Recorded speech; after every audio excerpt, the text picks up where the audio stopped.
ঈদের পর রাজধানীর বাজারগুলোতে ক্রেতা কম থাকলেও এখন কিছুটা স্বাভাবিক হতে শুরু করেছে। স্থিতিশীল রয়েছে বাজারে নিত্য প্রয়োজনীয় পণ্যের দামও। কিছুটা কমেছে মুরগির দাম, তবে বাড়তি দামে বিক্রি হচ্ছে সব ধরনের মাছ, বিশেষ করে ইলিশের দাম ধরাছোঁয়ার বাইরে। বিস্তারিত থাকছে প্রতিবেদনে। ঈদের ছুটি বাকি আছে আর মাত্র একদিন, ফলে এখনও রাজধানীর বাজারগুলো খুব একটা জমে ওঠেনি। বেচাকেনাও চলছে মন্থর গতিতে। তবে বিক্রেতারা বলছেন গত কয়েকদিনের তুলনায় কিছুটা বেড়েছে ক্রেতা সমাগম, দামও রয়েছে নাগালের মধ্যে। তবে সরবরাহ কিছুটা কম বলে জানান তারা। মালের দাম শিথিলের দিকে আছে, কোনো মালের ঊর্ধ্বগতি নাই। আগে আল্লাহ দেখতাছি না যে মাল কোন আদা রসুন পেঁয়াজ আলু ডাউল ফুলার চাউল চিনি তেল সব মালেরই নিচের দিকে, উপর দিকে কোনো মাল নাই।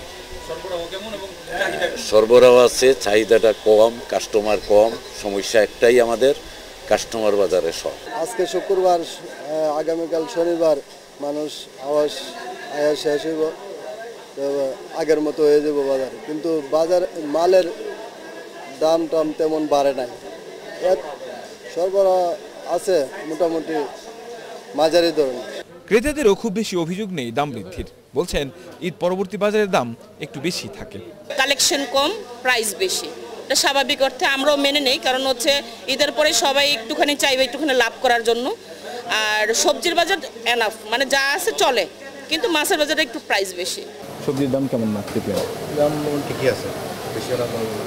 এদিকে মাছের সরবরাহ একেবারেই কম থাকায় বাড়তি দামে বিক্রি হচ্ছে সব ধরনের মাছ।